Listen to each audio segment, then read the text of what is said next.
귀한 찬양 감사드립니다. 이 시간 옆에 분들과 인사를 나누겠습니다. 나와 당신 사이에 계신 주님을 바라봅시다. 여러분, 하나님은 나와 내 이웃 사이에 함께 계십니다. 보고 계시며 듣고 계시며 감찰하고 계십니다.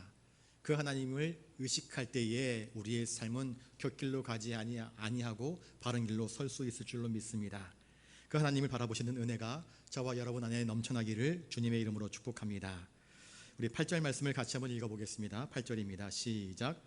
그 후에 다윗도 일어나 굴에서 나가 사울의 뒤에서 외쳐 이르되 내 주 왕이여 하매 사울이 돌아보는지라 다윗이 땅에 엎드려 절하고.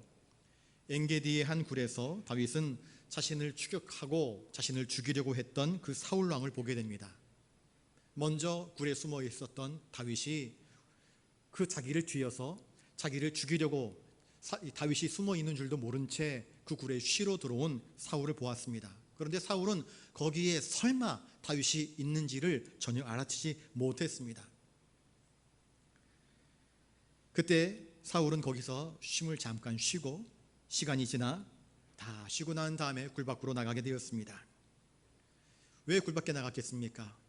여전히 다윗을 찾아서 잡아 죽이려고 하는 계획을 실천하려고 굴 밖으로 나갔던 것이었습니다. 다윗은 사울을 슬며시 뒤따라 나갑니다. 그리고 멀리 서서 사울을 향해서 크게 부르짖으면서 왕을 부릅니다. 그리고 이런 기회를 통하여서 나는 왕에 대하여서 결백함을 증명하는 그러한 기회로 삼고 있습니다.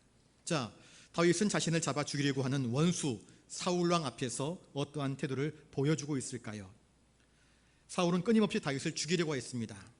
그때마다 다윗은 이 사울을 향하여서 대항하거나 혹은 사울에 대하여서 감정적인 반응을 하거나 무력을 동원하거나 하지 않았습니다. 그저 피하기만 할 뿐입니다. 마치 훗날 우리를 위해서 찾아오셨던 예수님처럼 때리면 맞으시고 또 십자가에 못 박으면 못 박히셨던 주님처럼 그저 아무 죄도 없는 다윗이 이리저리 피해만 다니고 있는 모습을 보여주고 있습니다. 특별히 오늘 본문에서는 자기를 핍박하는 사울의 뒤를 오히려 쫓아나가서 내 주 왕이여 하며 사울 임금님을 부르고 있는 모습이 나타나고 있습니다. 그것은 사울을 존경하는 표현이었습니다. 그는 한 사람의 신하로서 사울 왕에 대한 존경심을 나타내 보여주고 있습니다. 그러면서 내 주 왕이여 라고 할 때에 사울 왕이 자기가 잡아 죽이려고 했었던 다윗이 자기 등 뒤에서 자기를 향해서 부르짖을 때에 화들짝 놀라면서 돌아보지 않을 수 없었을 것입니다. 사울 왕이 가만히 돌아볼 때에 다윗이 그 사울 왕 앞에 넙죽 엎드려 절합니다. 이것은 왕이시여 제가 잘못했습니다. 저를 한 번만 살려주세요. 제가 뭔지 모르겠지만 왕 앞에 잘못했습니다 하는 비굴한 아첨이 결코 아니었습니다. 그는 사울왕은 자신의 개인적으로는 장인어른 아닙니까? 공적으로는 한 나라 이스라엘의 왕 아닙니까? 그러니 합당한 예의와 존경을 표하는 것이 당연합니다. 저 같으면 나를 죽이려고 하는 원수 앞에서 그가 비록 왕이라 할지라도 대통령이라 할지라도 그 앞에 절하지 못합니다. 그래 죽일 테면 죽여봐라. 오히려 목을 뻣뻣하게 세우고는 마지막 남은 각오를 보여주었을 것입니다. 그런데 다윗은 어떻게 표현을 하고 있습니까? 그는 신하된 도리를 다하고 있습니다. 자기가 표현할 수 있는 최대한의 예의 범절을 갖춰서 왕 앞에 겸손한 태도로 엎드려 절합니다. 여전히 그를 왕으로서 존중히 여기는 모습을 우리에게 보여주고 있습니다. 여러분 한번 생각을 해보십시오. 나한테 잘 해주는 사람에게는 나도 싱글벙글 웃으면서 그를 잘 대해주는 것은 누구나 할 수 있습니다. 예수 안 믿어도 그건 할 수 있습니다. 그런데 나를 향하여서 손가락질하고 욕하고 나에 대해서 좋지 않은 소문을 퍼뜨리고 나를 싫어하는 사람 앞에서 싱글벙글 웃으면서 그를 인격적으로 존중해주고 그를 향하여서 예의범죄를 갖출 수 있겠습니까? 일반인이라면 그렇게 못합니다. 나의 원수 앞에서 심지어 나를 죽이려고 하는 사람 앞에서 어떻게 예의와 범죄를 찾을 수가 있단 말입니까? 그런데 다윗은 자기를 죽이려고 하는, 자기를 핍박하는 그 절대 주체였던 사울왕 앞에 엎드려 절합니다. 그러므로써 나는 당신의 여전한 충성스러운 종이요 당신의 사위임을 나타내 보여주고 있습니다. 여러분, 나한테 잘 해주는 사람에게는 예의 범절을 갖추는 것이 아니라 나한테 잘 하지 않더라도 마땅히 성도로서 보여주어야 할 예의 범절을 결코 내려놓지 마시길 바랍니다. 그게 진짜 성도의 삶입니다. 다윗은 그러한 삶을 우리에게 본으로 보여주고 있습니다. 9절 말씀을 같이 한번 읽어보겠습니다. 시작. 다윗이 사울에게 이르되 보소서 다윗이 왕을 해하려 한다고 하는 사람들의 말을 왕은 어찌하여 들으시나이까. 9절에서 다윗이 사울 왕에게 한 말은 무슨 내용입니까? 다윗은 사울 왕에게 왕이시여 하면서 왕이 왜 나를 미워하십니까? 왜 나를 시기하십니까? 왜 나를 죽이려고 하십니까? 왕에게 모든 책임을 전가하면서 왕에게 따지듯 묻지 않았습니다. 왕이시여, 왕은 제발 귀를 열어주셔서 충성하는 종의 이야기에 귀를 기울여 주십시오. 왕 곁에는 중상모략하는 악한 간신들이 있어서 왕의 귀를 어지럽게 하고 왕으로 하여금 바른 판단을 하지 못하도록 하고 있습니다. 그러면서 왕 곁에 있는 보좌진들에 대해서 책망을 하고 있습니다. 여러분, 왕과 그 곁에 있는 신하들은 굉장히 밀접한 관계가 있지 않습니까? 왕이 바르게 나라를 다스리지 못하면 누가 왕에게 바른 충원을 해야 됩니까? 그 곁에 있는 신하들, 보좌진들이 충원을 해야 됩니다. 그런데 다윗이 곁에 있을 때는 왕에게 그런 충원들을 했습니다. 그런데 어느덧 사울 왕이 다윗을 시기 질투하여서 그를 미워하기 시작했을 때에 이것을 빌미로 사울 왕의 입에 혀처럼 굴던 간신배들이 있었습니다. 그들은 함부로 다윗에 대해서 중상모략을 합니다. 중상이란 무슨 뜻인가? 근거 없는 말로 남을 헐뜯어서 그의 명예나 지위를 손상시키는 행위가 바로 중상입니다. 거짓말하는 것입니다. 음모를 꾸미는 것입니다. 그러면서 그들이 무엇이라 이야기하는가? 다윗은 분명히 왕의 자리를 차지할 반역의 씨앗을 품고 있는 사람입니다. 그렇게 말했습니다. 다윗을 도와주었던 제사장, 그 일가를 고발하였던 도액을 기억하십니까? 도액은 있지도 않은 말들을 퍼뜨리면서 이 다윗이 왕을 배신하려고 한다, 그렇게 거짓말했습니다. 마찬가지로 베냐민 구치라고 하는 사람이 다윗에 대하여서 중상모략을 합니다. 다윗은, 사울 왕은 이들의 중상하는 이야기들을 그대로 믿습니다. 왜 믿었을까요? 그 마음 가운데 사울 왕이 다윗을 시기하고 질투하였기 때문에 자기가 미워하는 사람에 대해서 좋지 아니하는 말을 할 때에 그것이 잘 들려오는 것입니다. 쏙쏙 들려옵니다. 그리고 그 말이 진실인 것처럼 들려옵니다. 자기가 믿고 싶은 것만 믿으려고 하는 경향이 있었습니다. 그들은 사울에게 다윗이 왕의 자리를 탐내어서 사람들을 불러 모아서 반역하려고 한다, 그렇게 음모를 꾸민다고 이야기했습니다. 사무엘상 22장 8절에 보시면 정신 나간 사울 왕이 그의 아들이 다윗을 도와주었을 때에 이렇게 이야기합니다. 너희가 다 공무하여 나를 대적하며 내 아들이 이새의 아들과 맹약하였으되 내게 고발하는 자가 하나도 없고 나를 위하여 슬퍼하거나 내 아들이 내 신하를 성동하여 오늘이라도 매복하였다가 나를 치료하는 것을 내게 알리는 자가 하나도 없도다 하니, 이렇게 말을 하면서 다윗에게 억지로 부당한 그런 죄명을 뒤집어 씌우는 일들이 있었습니다. 그런데 거기에 호응하면서 좋지 못한 말들을 전한 악한 간신들이 있었습니다. 다윗은 단 한 번도 왕에 대해서 반역을 꿈꿔본 적이 없는 사람이었습니다. 왕이 악신이 들렸을 때 오히려 그를 위해서 악기를 연주하며 그 악신이 물러가도록 도와주었던 사람이 다윗이었고, 왕이 전쟁에서 꼼짝 못해서 벌벌 두려워 떨 때에 왕을 대신해서 자기 온몸을 불사르며 싸웠던 사람이 다윗이었습니다. 지금 이 순간에도 다윗은 왕 앞에 나아가서 자신의 결박을 주장하고 있습니다. 10절 말씀을 같이 한번 읽겠습니다. 10절입니다. 시작. 오늘 여호와께서 굴에서 왕을 내 손에 넘기신 것을 왕이 아셨을 것이니이다. 어떤 사람이 나를 권하여 왕을 죽이라 하였으나 내가 왕을 아껴 말하기를 나는 내 손을 들어 내 주를 해하지 아니하리니 그는 여호와의 기름 부음을 받은 자이기 때문이라 하였나이다.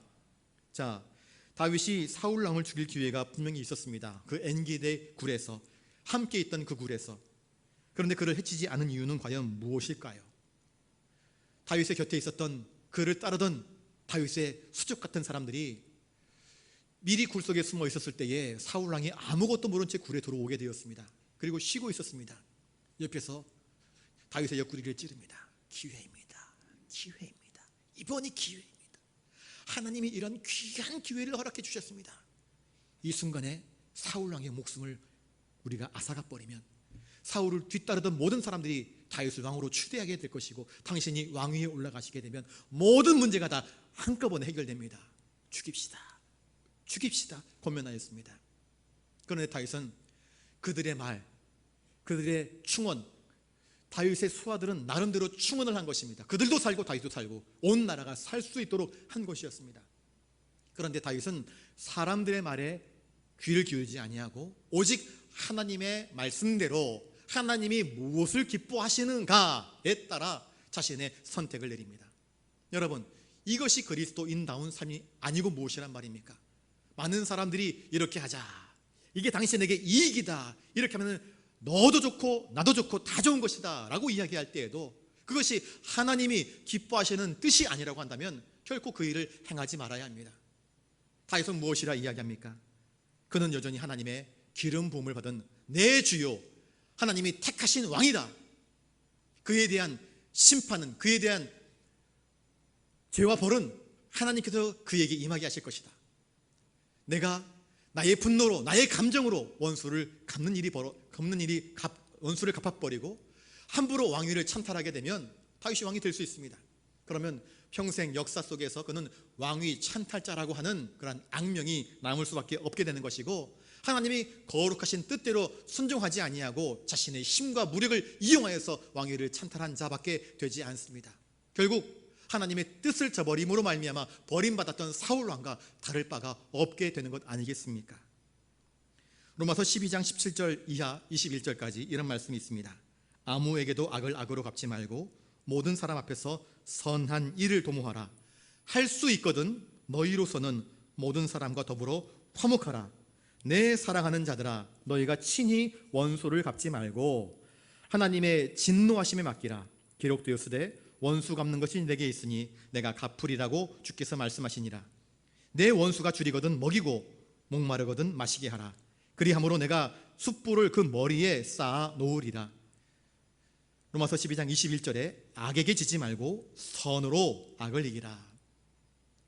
사람이 나를 때립니다. 그러면 우리도 욱해가지고는 같이 때리고 싶습니다.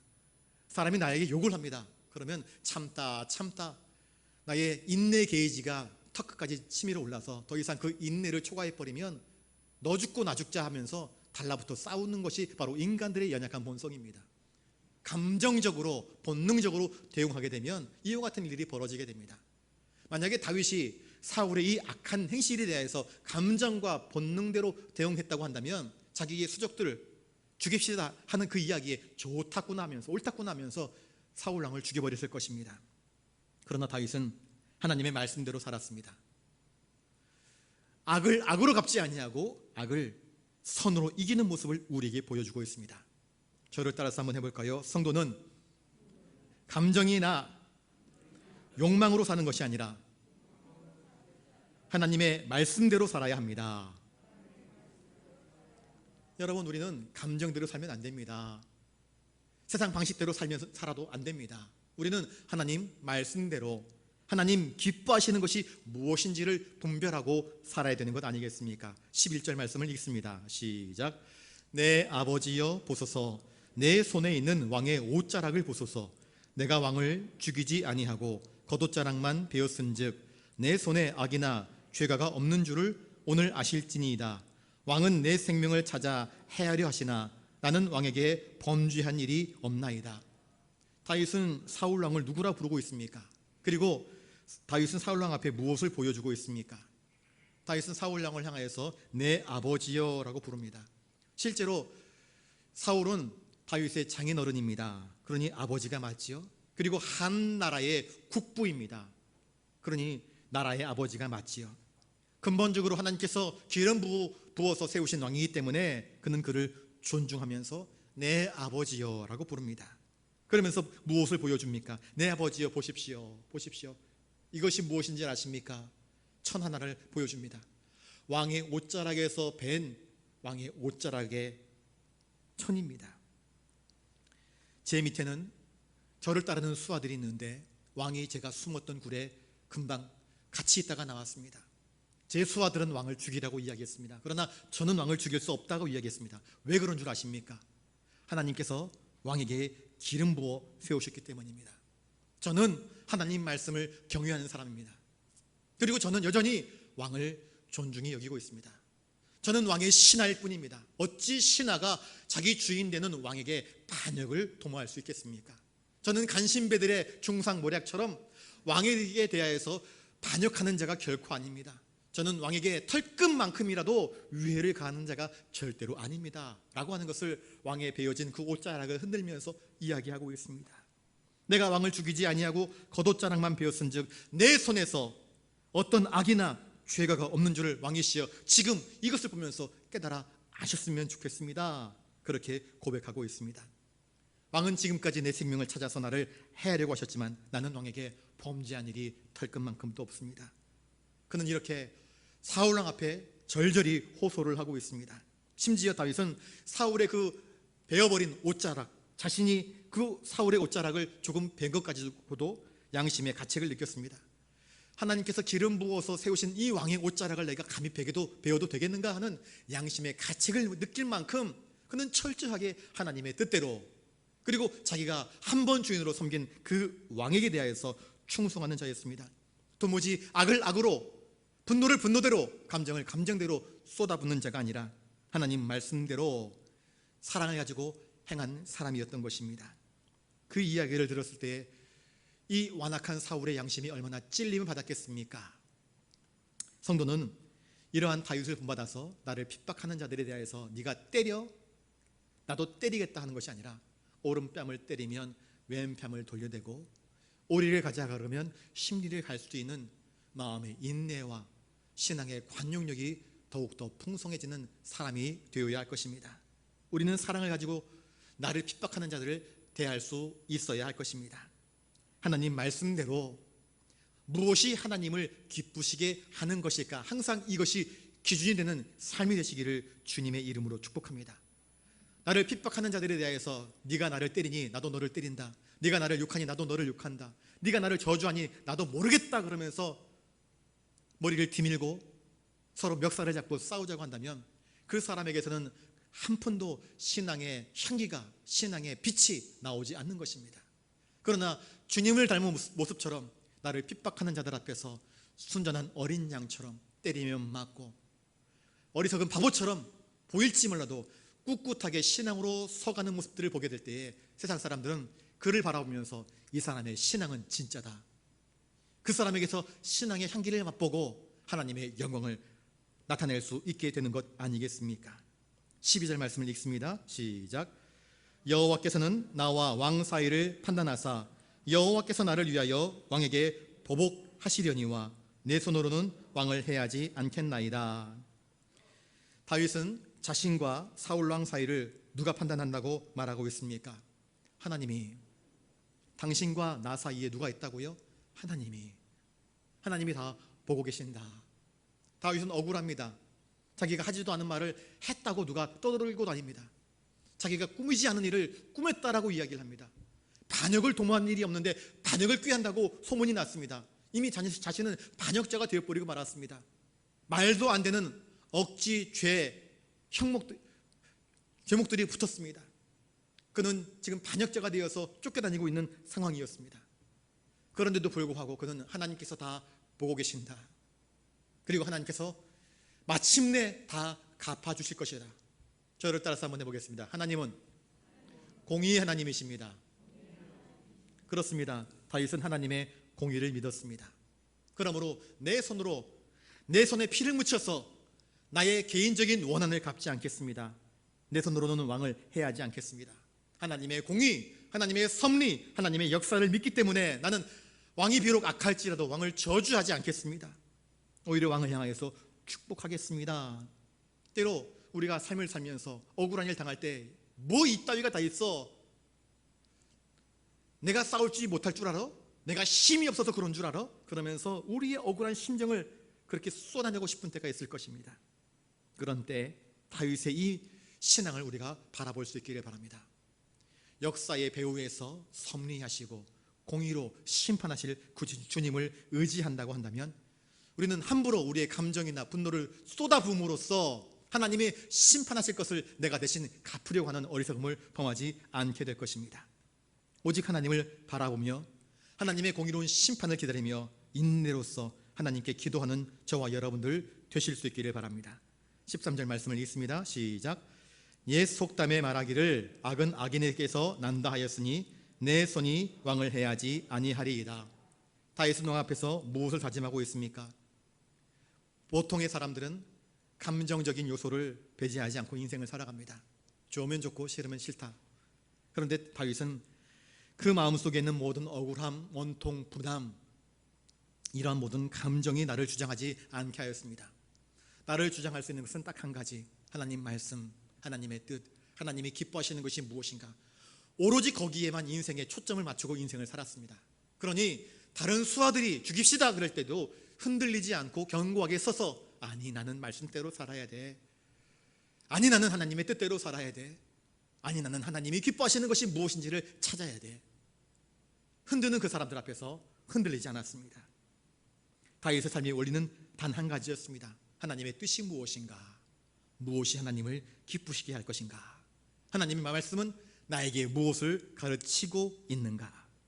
여러분, 저와 여러분들도 감정대로 인생을 살아가는 것이 아니라, 세상의 방식대로 인생을 살아가는 것이 아니라, 하나님의 말씀이 오늘 나에게 무엇을 말하고 있는가, 오늘 내가 무엇을 하면 하나님이 기뻐하실 것인가, 이것이 우리의 삶의 기준이 될 수 있기를 바랍니다. 14절입니다. 같이 읽습니다. 시작. 이스라엘 왕이 누구를 따라 나왔으며 누구의 뒤를 쫓나이까? 죽은 개나 벼룩을 쫓음이니이다. 다윗은 자신의 결백을 말하면서 사울왕 앞에 자신을 무엇이라고 비유하고 있습니까? 나는 죽은 개 같은 존재입니다.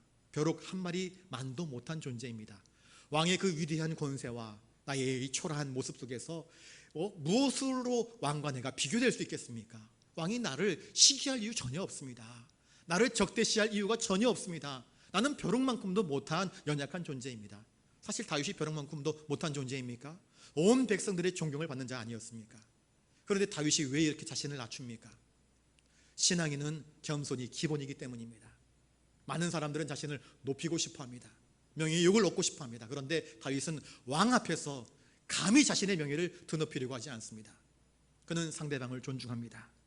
그러면서 자신을 낮추고 왕을 높이면서 왕에게 합당한 말을 합니다. 그리고 왕이 깨달을 수 있도록 권면합니다. 왕이시여, 3,000명이 넘는 군사를 이끌고 이 벼룩만도 못한 나를 쫓아다니면서 그 국방력을 낭비하고 정치력을 낭비하고 그 백성들을 살펴야 할 그 왕의 채통을 잃어버리는 행위를 하는 것이 왕에게는 결코 덕이 되지 못하고 백성들에게도 덕이 되지 못합니다. 그러니 그 일을 멈추달라고 간곡하게 호소하고 있는 것입니다. 성도는 하나님과 사람들 앞에서 자신을 낮출 줄 아는 사람이 되어야 합니다. 여러분을 낮추실 수 있기를 바랍니다. 그러면 누가 높여주실까요? 하나님께서 여러분들을 높여주실 것입니다.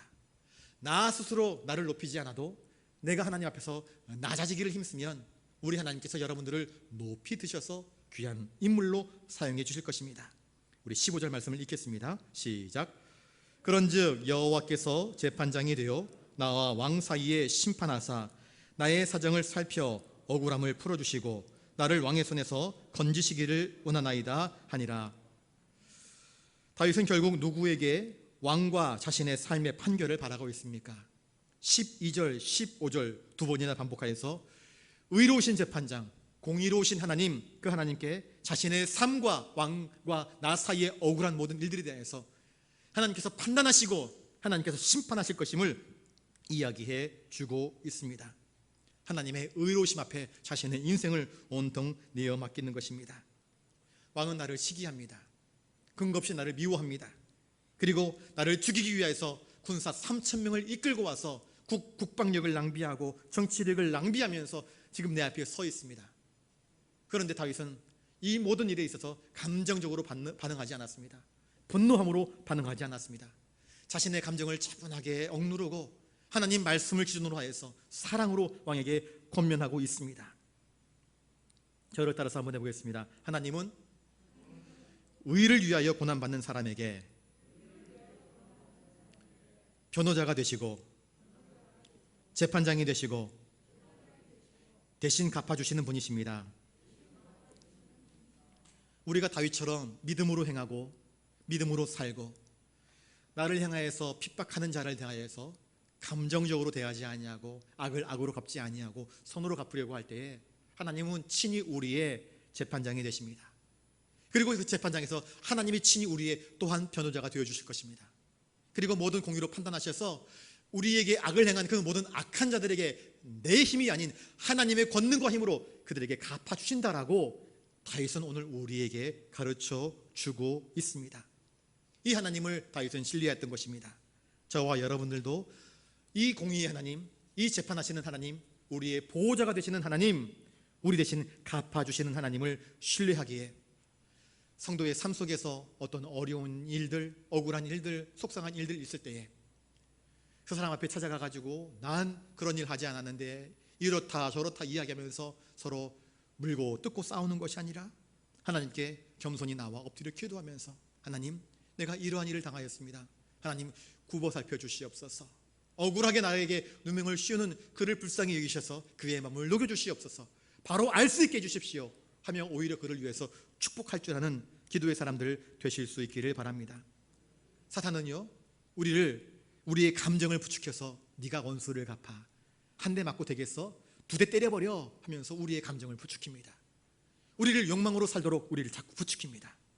그렇게 함으로써 성도의 길이 아니라 타락한 죄인의 길에 서도록 만들어갑니다. 그러나 우리는 다윗을 본받아야 됩니다. 우리는 우리의 삶에서 억울하고 원통한 일이 벌어질 때에 그럼에도 불구하고 공의로우신 하나님, 그 의로우신 재판장이신 하나님께서 하나님의 때에 모든 것을 판단하시고 갚아주실 것을 믿고 우리는 다만 선함과 진실함으로 의로움으로 믿음으로 행하는 자가 되어야 할 것입니다. 그렇게 믿음의 영적 전투에서 승리하는 저와 여러분 되시기를 주님의 이름으로 축복합니다. 기도하겠습니다. 주님, 다윗의 고백을 듣습니다.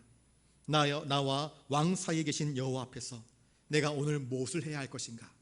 하나님을 기쁘시게 하나님의 말씀대로 하나님의 뜻대로 살기를 다짐했던 다윗처럼 우리도 그렇게 살도록 주여 인도하시고 붙들어 주시옵소서. 감사를 드리오며 존귀하신 예수님 이름으로 기도드리옵나이다. 아멘.